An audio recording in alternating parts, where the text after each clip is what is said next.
आजवर महाराष्ट्र सरकारने अनेक विधायक कामामधून आपली वेगळी अशी ओळख निर्माण केली आहे। महायुती सरकारच्या जनहिताच्या अनेक धोरणामुळे जनतेच्या मनात राज्य शासनाने एक वेगळं असं स्थान निर्माण केलंय। लाडकी बहीण योजनेपासून ते आर्थिकदृष्ट्या मागास विद्यार्थ्यांच्या शैक्षणिक दृष्टीने देखील राज्य शासन प्रयत्नशील असल्याचं पाहायला मिळतंय। आता राज्य शासनाने महाराष्ट्रातील वीज ग्राहकांना दिलासा देण्यासाठी महावितरणकडून अभय योजना सुरू करण्यात आली आहे। 1 सप्टेंबर पासून ही योजना अंमलात येणार असून राज्याचे उपमुख्यमंत्री आणि ऊर्जा मंत्री देवेंद्र फडणवीस यांच्या सूचनेनुसार महावितरणाने हा निर्णय घेतलाय। वीज बिलाच्या थकबाकीमुळे वीज कनेक्शन कायमस्वरूपी तोडलेल्या 38 लाख घरगुती, व्यावसायिक आणि औद्योगिक वीज ग्राहकांसाठी या अभय योजनेचा फायदा होणार आहे।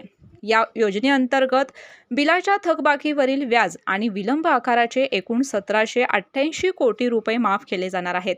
तसेच या योजनेनुसार पैसे भरल्यानंतर संबंधित वीज ग्राहकाला पुन्हा एकदा नव्याने वीज कनेक्शन मिळणार असून महावितरणाच्या वेबसाईटवर वीज ग्राहकांना ऑनलाईन पद्धतीने याचा लाभ घेता येणार आहे।